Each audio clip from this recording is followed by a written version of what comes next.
Hello अस्सलाम वालेकुम guys, उम्मीद है सब खैर वाफियत से होंगे। हम पढ़ रहे थे C++ प्रोग्रामिंग लैंग्वेज। आज का टॉपिक है हमारे पास ऑपरेटर्स। आज की वीडियो शुरू करने से पहले मैं आप लोगों से गुजारिश करता हूँ मेरे चैनल को सब्सक्राइब और मेरी वीडियोस को लाइक एंड शेयर लाजमी करिएगा ताकि आप तक मेरी वीडियोस बर वक्त पहुँच सकें। हमारे पास ऑपरेटर्स होते क्या हैं? ऑपरेटर्स वो चीज़ उन चीज़ों को कहते हैं जो कोई भी प्रोग्राम को लिखने के लिए बनाने के लिए अहम किरदार अदा करते हैं। ठीक है, इनके बिना हमारे पास कोई भी प्रोग्राम, कोई लार्ज अमाउंट ऑफ प्रोग्राम नहीं बन सकता। ठीक है, ऑपरेटर्स हमारे पास कोई भी लार्ज अमाउंट ऑफ प्रोग्राम्स को बनाने के लिए इस्तेमाल होते हैं। अब हमारे पास ऑपरेटर्स की टाइप कौन कौन सी है? सबसे पहले हमारे पास आते हैं अरिथमेटिक ऑपरेटर। अरिथमेटिक ऑपरेटर, फिर आते हैं रैशनल ऑपरेटर्स, फिर हमारे पास आते हैं लॉजिकल ऑपरेटर्स, फिर हमारे पास आते हैं असाइनमेंट ऑपरेटर्स और फिर हमारे पास आते हैं बिटवाइज ऑपरेटर्स। अब हमारे पास हम पढ़ेंगे कि अरिथमेटिक ऑपरेटर्स क्या है। अरिथमेटिक ऑपरेटर्स उन ऑपरेटर्स को कहते हैं जिसके अंदर plus, minus, multiplication, division and modulus आ जाए। ये तमाम तर ऑपरेशंस को हम क्या कहते हैं? Arithmetic operator. साथ साथ हम इसकी एग्जांपल भी करेंगे। पहले हम जान लेते हैं कि तमाम तर ऑपरेटर्स हैं क्या। फिर हमारे पास आते हैं रैशनल ऑपरेटर। रैशनल ऑपरेटर्स को हम एक चीज़ याद रखनी है, कंडीशनल ऑपरेटर्स भी कहते हैं। कंडीशनल ऑपरेटर्स भी कहते हैं, यानी कि कंडीशनल बनाने के लिए सबसे पहले हमारे पास रैशनल ऑपरेटर्स के अंदर हमारे पास आता है डबल इक्वल। ठीक है, उम्मीद है आप लोगों को समझ लग रही होगी। फिर उसके बाद हमारे पास आता है इक्वल, नॉट इक्वल, फिर उसके बाद greater than equal, less than equal. ठीक है, या simple, less than, greater than, ये हमारे पास तमाम तरह रैशनल ऑपरेटर्स हैं या कंडीशनल ऑपरेटर्स हैं। फिर हमारे पास आते हैं लॉजिकल ऑपरेटर। लॉजिकल ऑपरेटर में हमारे पास सबसे पहले आता है एंड ऑपरेटर, इसको हम एंड कहते हैं। फिर हमारे पास और ऑपरेटर और नॉट ऑपरेटर। फिर हमारे पास असाइनमेंट ऑपरेटर।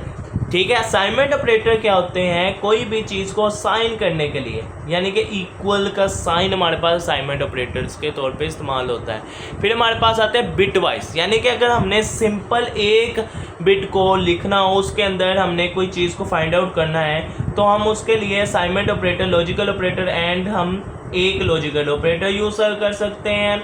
हम उसके अलावा एक एंड गेट यूज़ कर सकते हैं, एक नॉट गेट यूज़ कर सकते हैं, यानी कि बिट वाइज ऑपरेटर्स हमारे पास सिंगल ऑपरेटर्स को कहते हैं। अब हमारे पास सर ये चीज़ें तो हमें समझ लग गई। अब हमें कोई एग्जांपल दें ताकि हमें समझ लग जाए arithmetic operators, rational operator, logical operator, assignment operator और बिट वाइज ऑपरेटर्स की।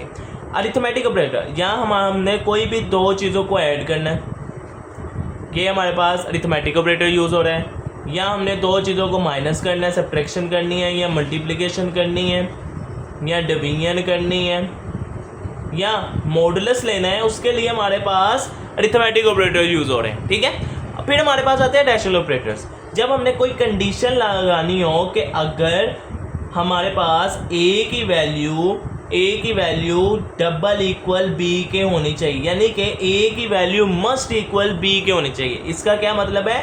ए बी के इक्वल है। ठीक है, ए की वैल्यू अगर 1 है तो बी की भी वैल्यू 1 है। ठीक है, ये इसका मतलब है। फिर आगे हमारे पास ए नॉट बी, यानी कि ए की वैल्यू बी के इक्वल नहीं है। ठीक है, अगर ए की वैल्यू बी 1 है तो बी की वैल्यू 2 होनी चाहिए इस कंडीशन के मुताबिक, यानी कि ए की वैल्यू बी से मैच नहीं करनी चाहिए। फिर हमारे पास आते हैं ग्रेटर देन या लेस देन का साइन। ये हमारे पास क्या है कि अगर मैं कहता हूँ a less than equal to b, इस कंडीशन में वो कह रहे हैं कि ए की वैल्यू बी के इक्वल भी हो सकती है और लेस भी हो सकती है। अगर हमारे पास 1 है, इधर भी 1 आ जाए तो कोई बात नहीं, अगर इधर हमारे पास 2 आ जाए तो कोई बात नहीं, इधर हमारे पास अगर 2 है तो इधर 1 नहीं आना चाहिए, बी की वैल्यू को 1 नहीं होना चाहिए इस कंडीशन के मुताबिक। ठीक है, फिर हमारे पास आते हैं लॉजिकल ऑपरेटर। लॉजिकल ऑपरेटर्स हम क्यों यूज़ करते हैं? लॉजिक बनाने के लिए। लॉजिक क्या है कि हमारे पास हमने कोई बड़ी कंडीशन लगानी है, यानी कि मैं कहता हूँ मैंने ऐसा नंबर लेना है जो 1 से शुरू हो और 10 पे ख़त्म हो। ठीक है, तो मैं क्या करूँगा? ठीक है, तो मैं कहता हूँ ए की वैल्यू ग्रेटर हो 0 से, ठीक है, एंड लेस हो 10 से। ऐसा नंबर चाहिए जो ए की वैल्यू 0 से बड़ी हो, ए की वैल्यू मुझे ऐसी चाहिए जो 0 से बड़ी हो और 10 से छोटी हो। तब हमने एंड ऑपरेटर क्या है कि जब हमारी दोनों कंडीशन ट्रू होंगी तब ये ऑपरेटर रन होगा, अदरवाइज वो फॉल्स में चले जाएगा, ठीक है। यानी कि दोनों कंडीशन का ट्रू होना लाजमी है। अगर मैं और ऑपरेटर की बात करूं तो हमारे पास इन दोनों में से एक भी हमारे पास ऑपरेशन ट्रू हो गया, उसने चल पड़ना है। ऑपरेशन क्या कहता है कि इन दोनों कंडीशन में से एक भी ट्रू होगी तो हमारा प्रोग्राम चल जाएगा, ठीक है। नॉट ऑपरेटर मैं कहता हूँ ए नॉट इक्वल टू 0, यानी कि इसके इक्वल नहीं होना चाहिए। फिर असाइनमेंट ऑपरेटर, अब देखो, अब मैं किसी मार्केट में जाता हूँ, ठीक है, मैं कहता हूँ कि ये मेरे पास एक कोई चिप्स का पैकेट है, तो उस पर उसका बार कोड लिखा होता है। बार कोड मुझे क्या कहता है, उसकी वैल्यू बताता है। सपोज हमारे पास कोई भी वैल्यू है, यानी कि चिप्स का पैकेट है, उसकी वैल्यू उसने की हुई है, चिप्स, ये वाली चिप्स है, उसकी वैल्यू है 50, यानी कि 50 रुपीज़ चिप्स की वैल्यू को असाइन की है।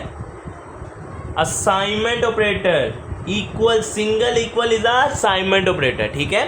Single equal is assignment operator, हम सिंगल इक्वल को असाइनमेंट ऑपरेटर के लिए यूज़ करते हैं, यानी कि कोई भी चीज़ को असाइन करने के लिए। अब हमारे पास ये बिटवाइज कंडीशन क्या है कि अगर हमारे पास एक ही वैल्यू है तो उसके लिए हमारे पास कौन सी ऑपरेशन लगेंगे, बिटवाइज, नॉट ए, ये हमारे पास बिटवाइज कंडीशन है। उम्मीद है आप लोगों को इतनी समझ लग गई होगी। आज की वीडियो के लिए इतना ही, मिलते हैं नेक्स्ट वीडियो में, और नेक्स्ट वीडियो के अंदर हम इनको प्रैक्टिकली डू करके देखेंगे इंशाल्लाह। अल्लाह हाफिज़।